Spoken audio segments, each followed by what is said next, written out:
Hello everyone. आज हम पढ़ेंगे सिंपल पेंडुलम के बारे में, टॉर्जनल पेंडुलम के बारे में और फिजिकल पेंडुलम के बारे में।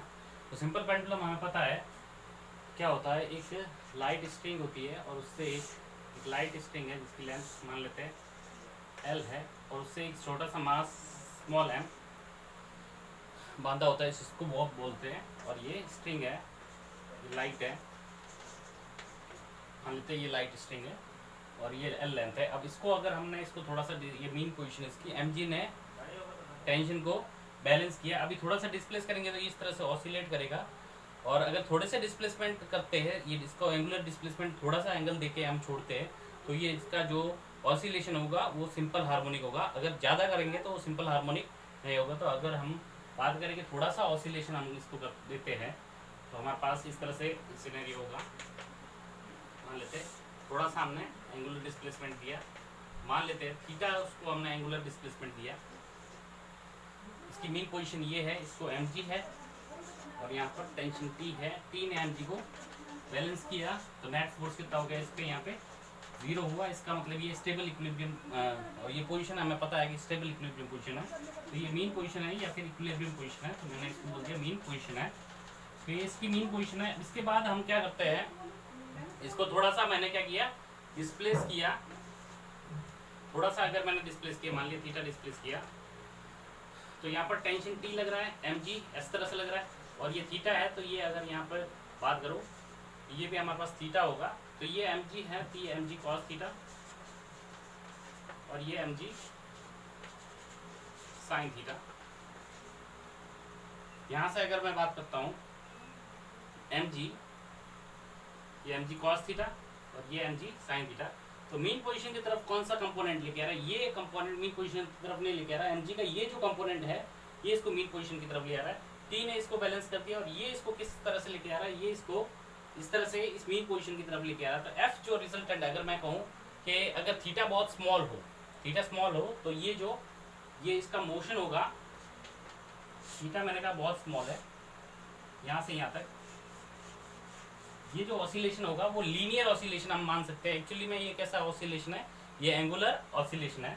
तो मान लेते हैं कि ये, तो एफ का रीस्टोरिंग फोर्स क्या है, रीस्टोरिंग फोर्स हमारे पास कितना है, mg sin थीटा। अगर इसको हमने मान लिया कि ये लीनियर SHM है, एंगुलर SHM नहीं है। वैसे तो एक्चुअली ये एंगुलर SHM है, अगर थीटा बहुत स्मॉल हो तो हम इसको लीनियर SHM की तरह या ऑसिलेशन की तरह मान सकते हैं। तो मैं अगर कहूँ कि ये mg f स्टोरिंग कितना है, mg sin थीटा, ओके।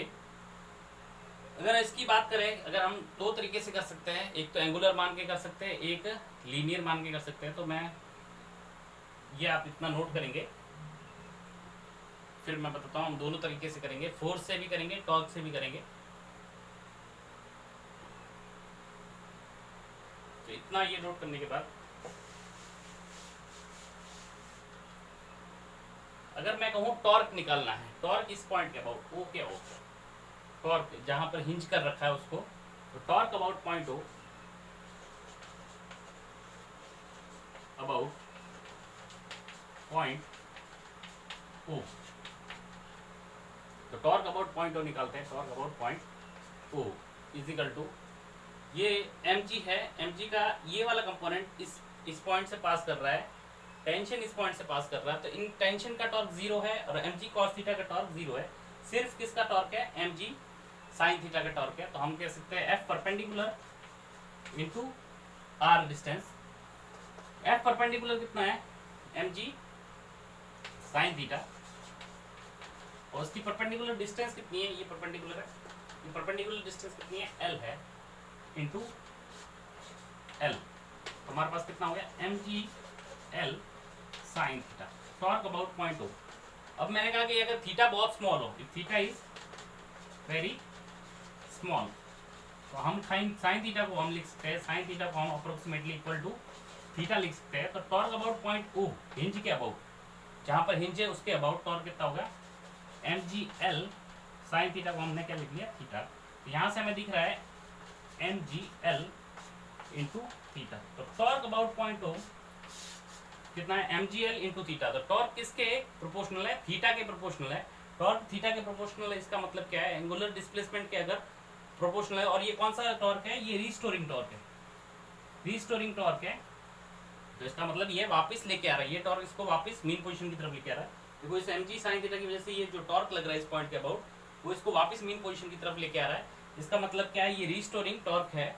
और ये किसके प्रोपोर्शनल है, थीटा के प्रोपोर्शनल है। इसका मतलब ये क्या करेगा, एंगुलर एसएचएम करेगा। इसका मतलब क्या है, एंगुलर एसएचएम करेगा।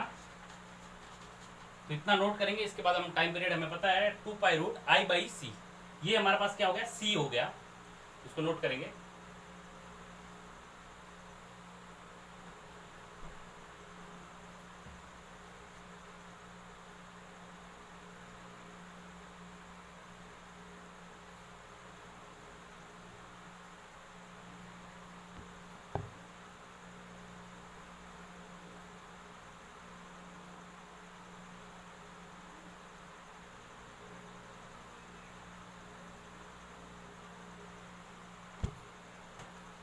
तो इसका टॉर्क O पॉइंट के अबाउट कितना हुआ, इंच के about mgl into theta.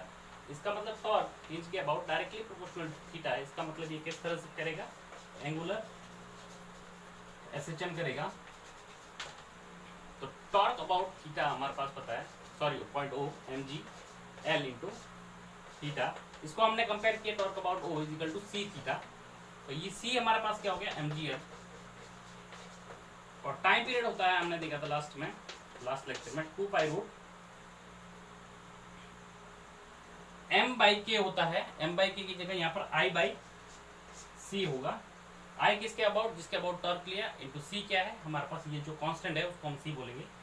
I moment of inertia है किसके अबाउट, O पॉइंट के अबाउट। O पॉइंट के अबाउट इस m मास का मोमेंट ऑफ इनर्शिया, जिसको मोमेंट ऑफ इनर्शिया आता है उसके लिए ठीक है, जिसको नहीं आता तो कोई भी पॉइंट मास है और उसका किसी पर्टिकुलर पॉइंट के अबाउट मोमेंट ऑफ इनर्शिया निकालना है, तो वो मास इनटू उसके बीच की जो डिस्टेंस है, परपेंडिकुलर डिस्टेंस, उसका स्क्वायर मल्टीप्लाई करते हैं। तो हमारे पास क्या करेंगे, ये हो गया 2π I इसके अबाउट, O के अबाउट I, m का कितना है, m मास है और उनके बीच की डिस्टेंस कितनी है, l है। पॉइंट और मास के बीच की डिस्टेंस l है। तो सिंपल पॉइंट के लिए कोई दिक्कत नहीं है, ml² हो जाएगा, mr² होता है, ml² डिवाइड बाय c की जगह mgl। l से l कट गया, m से m कट गया, तो एक l बच गया, 2π√l/g।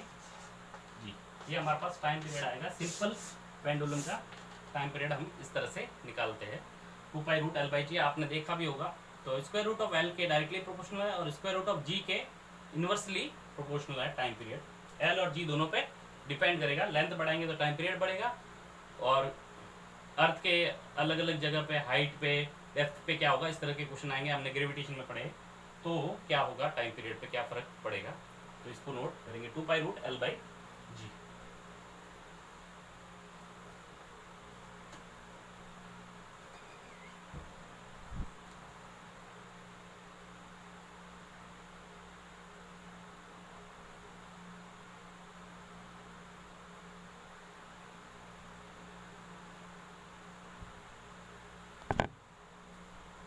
अगर इसको हमें इसकी हेल्प से करना है अपने, कि फोर्स की हेल्प से करना है, इसको लीनियर हम ऐसे मान सकते हैं।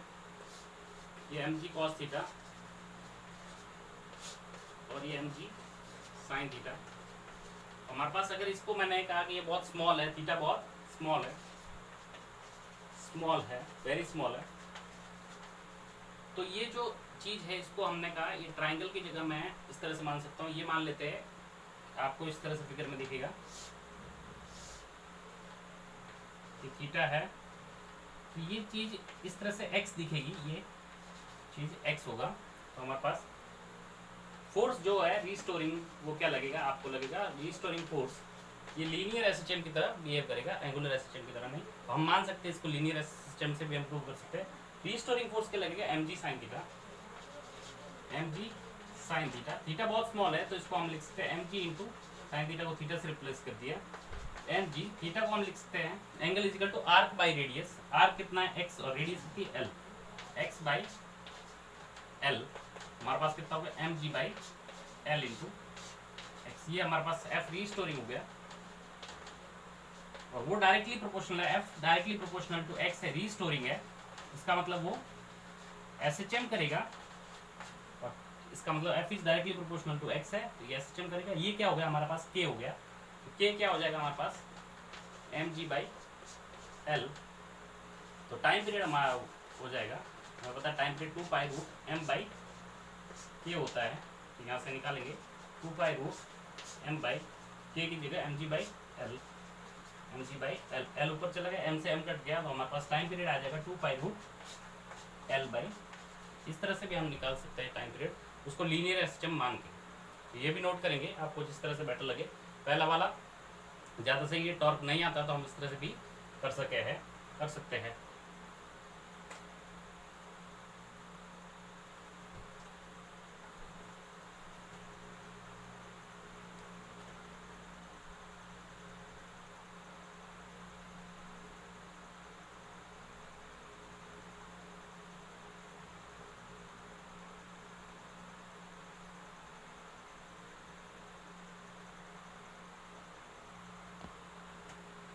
कुछ चीज़ें हम यहाँ पे नोट करेंगे।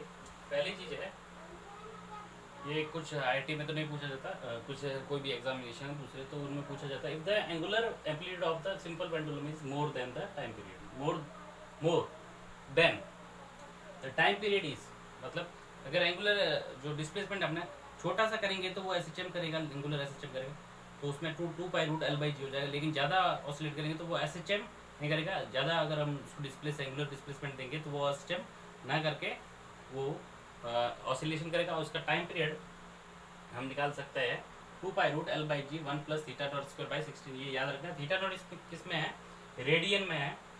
और दूसरा पॉइंट है कि time period of seconds pendulum, second एक नाम होता है जिसका सेकेंड पेंडुलम, नाम ही उसका सेकेंड्स पेंडुलम, और उसका टाइम पीरियड कितना होता है 2 सेकेंड, 1 सेकेंड जाने में और 1 सेकेंड आने में, तो 2 सेकेंड में वो पूरा चक्कर करता है, तो उसका टाइम पीरियड कितना है 2 सेकेंड। और 2 पाई रूट एल बाई जी में हम रखेंगे तो एल की वैल्यू कितनी आएगी, एल की वैल्यू 0.993 मीटर होता है। अगर 0.993 की लेंथ है और कोई बॉब जोड़ा हुआ है, उसको थोड़ा सा डिस्प्लेस करेंगे तो उसका टाइम पीरियड कितना होगा, 2 सेकेंड होगा, उसको सेकेंड्स पेंडुलम बोलते हैं।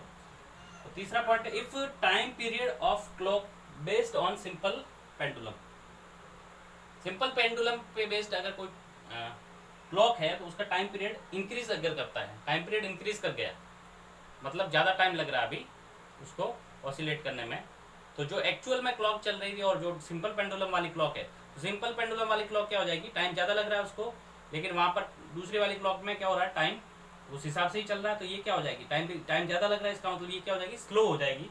तो देन टाइम पीरियड इंक्रीज करेगा, then clock become slow, clock क्या हो जाएगी, स्लो हो जाएगी।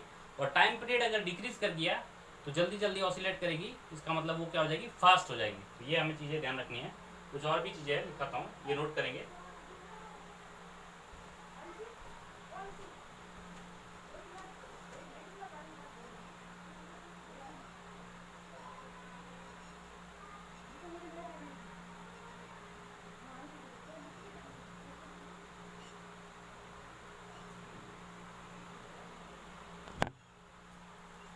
पता है time period 2 pi root L by G है, 2 pi root L by G है। तो हमने क्या आगे अगर एल को जी को कांस्टेंट रखे तो चौथा पॉइंट हम लिखते हैं, इस जी क्या है, कांस्टेंट है, और लेंथ वेरी कर रही है, तो टाइम पीरियड एरर फॉर्मूला लगेंगे, तो टाइम पीरियड का जो चेंज इन लेंथ है, change in time period divide by T into 100 percentage change की बात करें, टाइम पीरियड में टाइम पीरियड क्या होगा, लेंथ इंक्रीज करेगी तो टाइम पीरियड भी इंक्रीज करेगा। तो लेंथ किस में, स्क्वायर रूट में, तो स्क्वायर रूट का आधा आगे आएगा। हमने सिंपल सा एरर फॉर्मूला लगाया, इसकी पावर कितनी है 1/2 है, तो 1/2 आगे आया, delta L by L into 100 error formula लगाया हमने। तो इतना परसेंटेज, अगर बहुत स्मॉल परसेंटेज चेंज है लेंथ में, बहुत 1 या 2% या फिर 5% तक, तो 5% तक क्या करेंगे, 5% तक हम टाइम पीरियड इस तरह से चेंजेस निकाल सकते हैं। और अगला पॉइंट है, if L is equal to constant है और जी वेरी करे, मान लीजिए जी वेरी करेगी, तो टाइम पीरियड जी अगर बढ़ गया तो क्या होगा, टाइम पीरियड घट जाएगा। तो हमारे पास किस तरह से वेरी करेगा, तो किस तरह से वेरी करेगा, टाइम पीरियड घट जाएगा, जी बढ़ गया तो टाइम पीरियड घट जाएगा। तो हमने यहाँ पर क्या है, नेगेटिव लगा देंगे, तो इसकी भी पावर कितनी 1/2 है, तो 1/2 delta G by G into 100।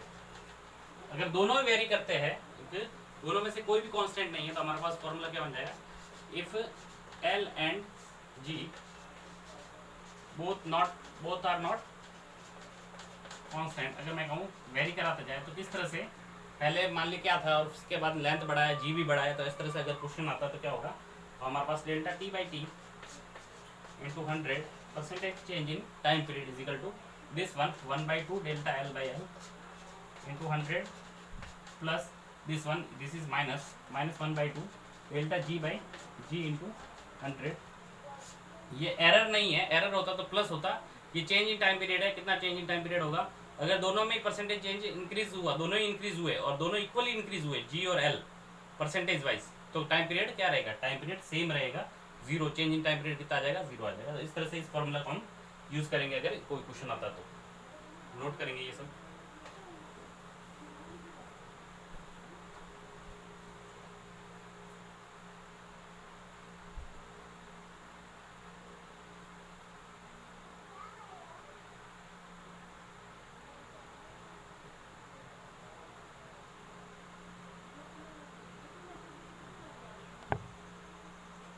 अगला पॉइंट है the time period of simple pendulum of large length comparable to radius of earth. मान लेते हैं r/2 या r/3 या r/5 जो भी है लेंथ, या फिर 2r है लेंथ, टाइम पीरियड जो उसकी लेंथ है वो आपकी वो रेडियस के कंपेरेबल, रेडियस किसकी, अर्थ के रेडियस की कंपेरेबल है, तो उसका टाइम पीरियड का फॉर्मूला हमारे पास इस तरह से आता है। इसको हम प्रूव भी कर सकते हैं, it is not necessary here, अगर किसी को प्रूफ चाहिए तो अलग से हम कर सकते हैं। t is equal to 2π√1/g 1/l plus 1/r।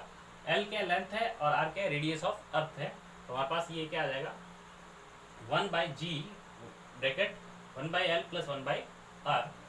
अगर हम आगे बात करें ऑन इंक्रीजिंग द लेंथ, हमें पता है लेंथ इंक्रीज करेंगे, लेंथ इंक्रीज करेंगे तो ये चीज कम हो जाएगी, ये चीज कम हो जाएगी, तो ये टोटल ओवरऑल चीज कम हो जाएगी, नीचे वाली चीज कम हो गई तो टाइम पीरियड बढ़ेगा। तो टाइम पीरियड अगर हमने कहा कि on increasing the length of the simple pendulum time period increase करेगा, लेंथ को इंक्रीज किया तो ये 1/लेंथ कम हो गया, और ये 1/लेंथ कम हो गया तो इसका मतलब ये पूरी चीज कम होगी, तो ये क्या होगा, ये नीचे है तो इसका मतलब ये टाइम पीरियड क्या होगा, टाइम पीरियड बढ़ेगा।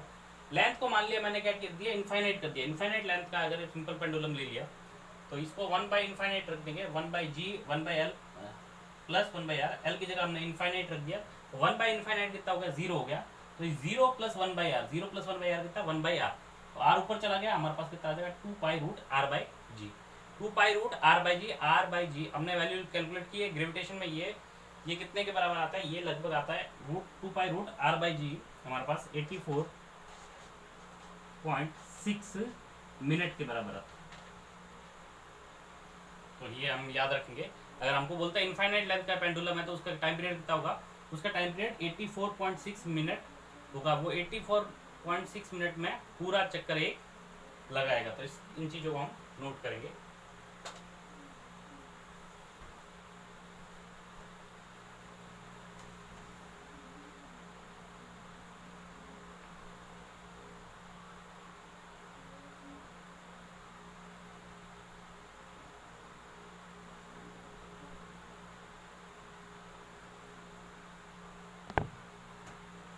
अगर किसी और रेफरेंस फ्रेम में, एक्सलेटिंग रेफरेंस फ्रेम में अगर हम हैं, जैसे लिफ्ट वगैरह होगी, तो इस तरह के क्वेश्चन हमें पता है टाइम पीरियड क्या हो जाएगा, टाइम पीरियड वैसे कितना होता है 2π√l/g होता है, और इसमें हम क्या करेंगे g इफेक्टिव आएगा, अगर लेंथ वगैरह कांस्टेंट है और g भी कांस्टेंट है तो g इफेक्टिव आएगा हमारे पास। अगर जैसे एक लिफ्ट है, लिफ्ट हमने कहा कि एक सिंपल पेंडुलम उसकी छत से बांध रखा है, उसकी लेंथ l है और लिफ्ट ऊपर की तरफ एक्सलेट कर रही है a एक्सलेशन से, तो हमारे पास टाइम पीरियड कितना हो जाएगा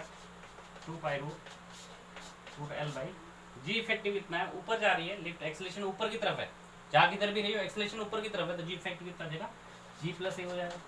अगर एक्सलेशन नीचे की तरफ है, एक्सलेशन हमारे पास एक्सलेट कर रही है, नीचे की तरफ एक्सलेट कर रही है, तो उसका टाइम पीरियड हो जाएगा 2π√l/g इफेक्टिव कितना हो जाएगा g - a। और इसमें एक चीज ध्यान रखेंगे, अगर फ्री फॉल करे फ्री फॉल करे लिफ्ट तो एक इसके बराबर हो जाएगी जी के बराबर, तो यहाँ टाइम पीरियड कितना हो जाएगा 2 पाई रूट एल बाई जी, एक के बराबर जी माइनस जी कितना हो गया 0। टाइम पीरियड कितना हो जाएगा इनफाइनाइट हो जाएगा, इनफाइनाइट इन द सेंस उसको इनफाइनाइट टाइम लगेगा वापस मीन पोजीशन पे आने के लिए। इसका मतलब क्या है, वो जिस पोजीशन में था उसी पोजीशन में रहेगा, वो ऑसिलेट करेगा नहीं, वो नो ऑसिलेशन हो। उसका मतलब क्या, नो ऑसिलेशन करेगा, तो वो नो ऑसिलेट करेगा, ऑसिलेट नहीं करेगा। इसका मतलब टाइम पीरियड इनफाइनाइट है, इसका मतलब वो ऑसिलेट ही नहीं कर रहा, उसी पोजीशन में रहेगा।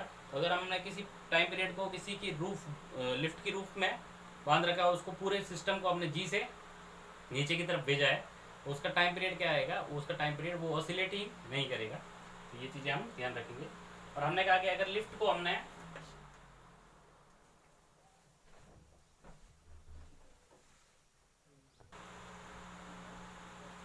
और अगर हम बात करें कि एक्सलेटिंग फ्रेम, जैसे लिफ्ट या कोई भी कार है वो ऑसिलेट वो जा रही है एक्सलेशन हॉरिजॉन्टल एक्सलेशन से। हॉरिजॉन्टल अगर इसका एक्सलेशन है तो हमारे पास जी इफेक्टिव कितना हो जाएगा, जी इफेक्टिव हो जाएगा जी नीचे की तरफ है और ए इधर की तरफ है, तो कितना आ जाएगा G effective G square plus A square. तो टाइम पीरियड हमारे पास कितना होगा, time period 2 pi root L by G effective square root of G square plus G square. तो ये सिंपल से क्वेश्चन है, ये हमने पहले भी कर चुके हैं। जी इफेक्टिव कितना होगा, टाइम पीरियड की बात कर रहे हैं, तो ये नोट करेंगे सारा चीज़।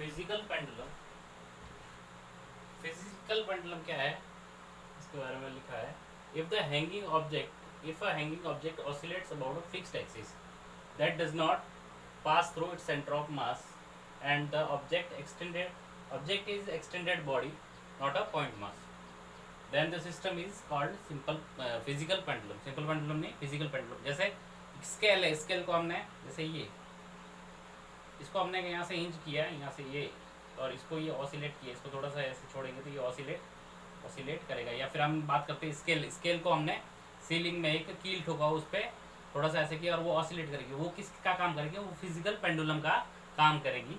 तो मान लीजिए जैसे कोई भी एक्सटेंडेड ऐसे बॉडी है, उसका सेंटर ऑफ मास यहाँ पे है, सेंटर ऑफ मास मान लेते हैं यहाँ पे, और इसको यहाँ से हिंज किया है, उसको इस तरह से, ये सेंटर ऑफ मास है, और इसको हिंज किया यहाँ से, हमने यहाँ से लटकाया और थोड़ा सा डिस्प्लेस किया, तो वो किस तरह से, इस तरह से ऑसिलेट करेगी। उसको बोलेंगे फिजिकल पेंडुलम बोलेंगे। तो हमारे पास इस तरह से सेंटर ऑफ मास ये रहा, इसका टोटल मास यहाँ हम कंसीडर कर सकते हैं m, और जहाँ से हिंज किया है वहाँ से हम डिस्टेंस मान लेते हैं d। तो हमने देखा था सिंपल पेंडुलम के लिए हमने जो टाइम पीरियड निकाला था 2 पाई रूट एल बाई जी, वो किस तरह से आया था, तो वो टाइम पीरियड हमारा पास हो जाएगा 2 पाई रूट आई बाई सी आया था। आई उसका मोमेंट ऑफ इनर्शिया था, और तो हमारे पास ये moment of I by C, moment of inertia किसके अबाउट, हिंज के अबाउट, हिंज है एच, हिंज के अबाउट डिवाइड बाय सी हमारे पास एम जी एल आया था। वहाँ पर क्या आया था हमारे पास, इस तरह से हमने किया था, तो सी कितना आया था हमारे पास एम जी इंटू, हमने वहाँ पर निकाला था, हम अभी इसी लेक्चर में हमने निकाला एम जी एल आया था। यहाँ पर हमने एम जी और ये चीज़ एल थी सिंपल पेंडुलम के लिए, इसका हिंज और इस पॉइंट मास था, ये इस पॉइंट मास का सेंटर ऑफ मास यहीं पे है, तो पॉइंट मास का सेंटर ऑफ मास और हिंज के बीच की डिस्टेंस अगर एल है तो हमारे पास वहाँ पर एम जी एल करते थे यहाँ पे, और ये अगर पॉइंट मास नहीं है तो इसका सेंटर ऑफ मास और हिंज के बीच की डिस्टेंस डी है, तो हमारे पास क्या हो जाएगा एम जी डी।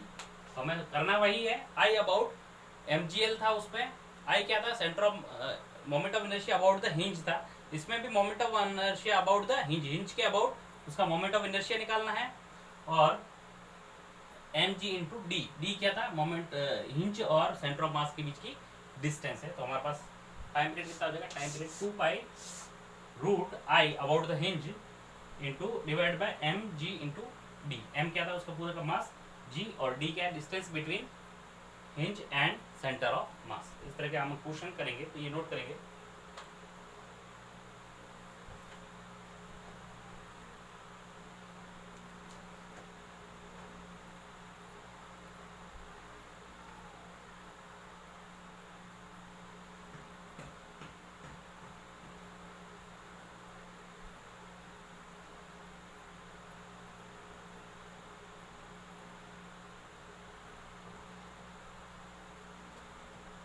अभी इस पे बेस्ड हम फिजिकल पेंडुलम बेस्ड हमारा एक क्वेश्चन है।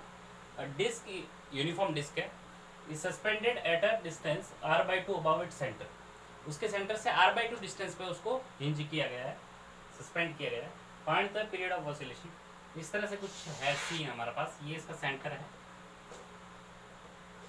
और इसको हिंज किया हमने यहाँ से एच पॉइंट से हिंज किया। कितनी डिस्टेंस पे? r/2 डिस्टेंस पे। तो ये r/2 डिस्टेंस है और इसको यहाँ से हिंज किया है, यहाँ से हमने कील ठोक दिया। उसको थोड़ा सा इस तरह से करेंगे तो ये इसका सेंटर ऑफ मास यहाँ है, तो इसकी वजह से ये ऑसिलेट करेगा। ये इसको क्या करेगा? प्रोवाइड करेगा रीस्टोरिंग फोर्स, प्रोवाइड करेगा रीस्टोरिंग टॉर्क प्रोवाइड करने की वजह से ये ऑसिलेट करेगा। ये स्मूथ मानेंगे, यहाँ पर फ्रिक्शन 0 मानेंगे ताकि अच्छे से ऑसिलेट हो, एनर्जी कंजर्व रहे। तो हमारे पास हमने पता है इसका टाइम पीरियड निकालना है। इसका सॉल्यूशन मैं करता हूँ। 2π root time period I about the hinge divide by उसका मास m है g और रेडियस की r माननी है। इसका मास m मानना है, रेडियस की r माननी है। mg इंटू d क्या था? mgd। ओके, तो हमारे पास 2π रूट ये mg और d हमें पता है हिंज और सेंटर ऑफ मास। इसका सेंटर ऑफ मास कहाँ होगा? यूनिफॉर्म डिस्क है तो सेंटर ऑफ मास यहीं पे होगा। इसका मास पूरा हम यहाँ कंसिडर कर सकते हैं। तो ये m और o और h के बीच की डिस्टेंस कितनी है? r/2। तो d कितना हो गया हमारे पास? r/2। अब बात रही moment of inertia about the hinge निकालने की। अगर रोटेशन हमने पढ़ा हुआ है तो मोमेंट ऑफ इनर्शिया हम सबसे पहले पढ़ते हैं और निकालना आसान होता है।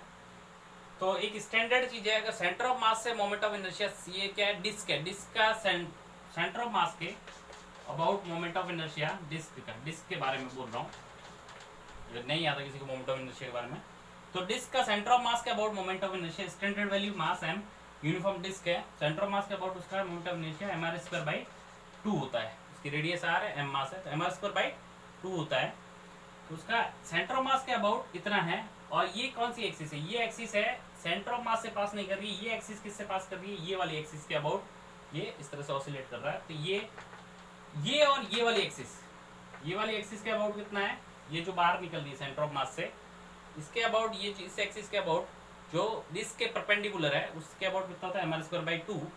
और इसके अबाउट कितना होगा? ये वाली एक्सिस किसके पैरेलल है? इसके पैरेलल है। ये एक्सिस और ये वाली एक्सिस एक यहाँ से पास कर रही है, इसके परपेंडिकुलर एक्सिस है और ये इसके परपेंडिकुलर एक्सिस है। तो ये दोनों क्या है? पैरेलल एक्सिस है। तो यहाँ पर पैरेलल एक्सिस थ्योरम पढ़ाते हैं।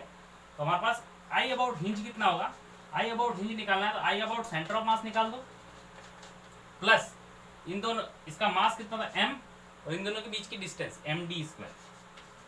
तो हमारे पास कितना आ जाएगा? ये mr²/2 स्टैंडर्ड वैल्यू है, प्लस md², m d कितना है? इन दोनों के बीच की डिस्टेंस r/2 का स्क्वायर।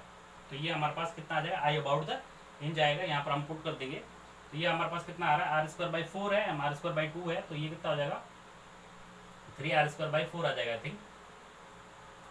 तो हम कैलकुलेट कर लेते हैं यहाँ से, मैं यहाँ पर लिखता हूँ mr²/2, 2mr²/4 और ये 3mr²/4 हमारे पास I अबाउट द हिंज आ गया। हमने इसको यहाँ पे पुट कर दिया, 3mr²/4। तो यहाँ से 2 से 2 कट गया,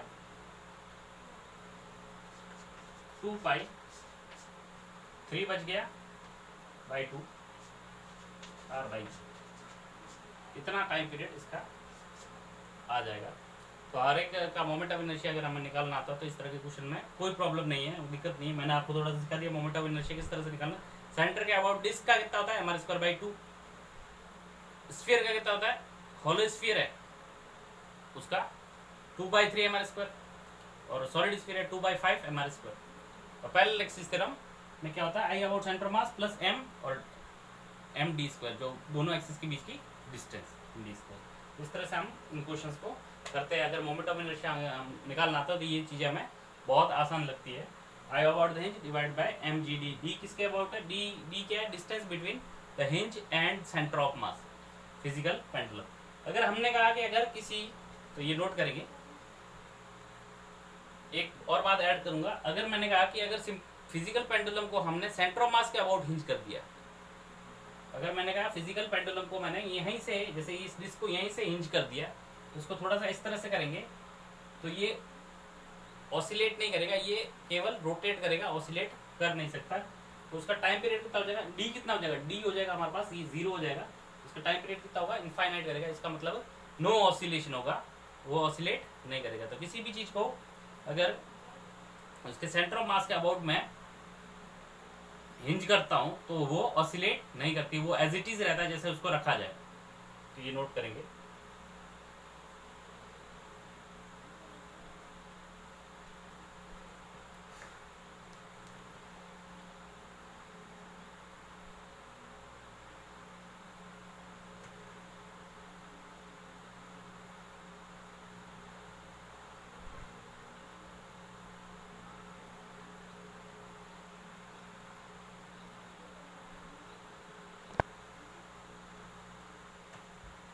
फिजिकल पेंडुलम पे एक और हम क्वेश्चन करते हैं, तो ताकि थोड़ा क्लैरिटी आए। और यूनिफॉर्म स्केल है ऑफ, मान लेते थिन स्केल है, of length L is suspended from its one and and find its time period of oscillation. उसको थोड़ा सा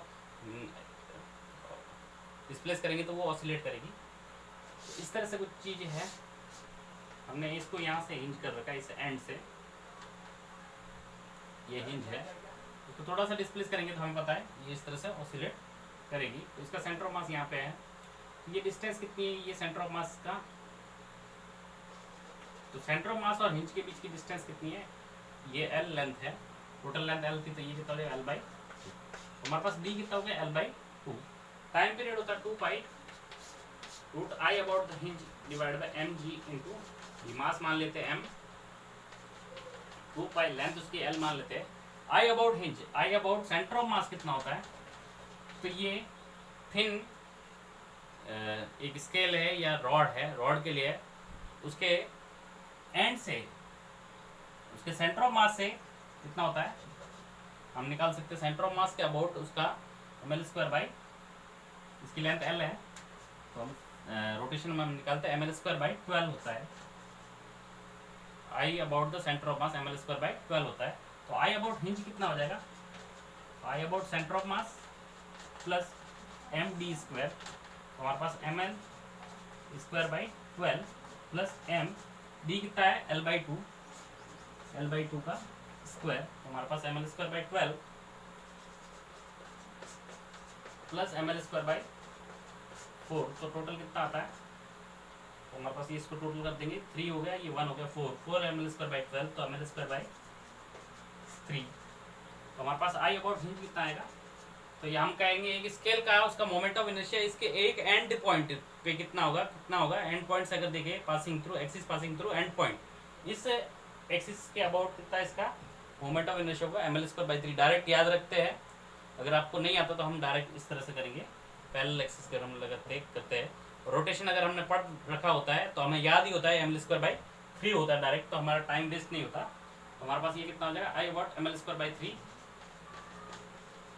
divide by M G into D कितना है एल बाई 2, एल बाई 2 ऊपर आया चला गया, हमारे पास 2 पाई रूट 2 एल बाई 3, तो ये हमारे पास टाइम पीरियड। इस तरह से हम इन क्वेश्चंस को करते हैं। अगर हम मोमेंट ऑफ इनर्शिया में निकालना आता है, डायरेक्ट याद रखते हैं मोमेंट ऑफ इनर्शिया, तो इजीली 1 सेकंड में ही क्वेश्चन हो जाता है, 1-2 सेकंड में, 10 सेकंड का क्वेश्चन होता है, नोट करेंगे।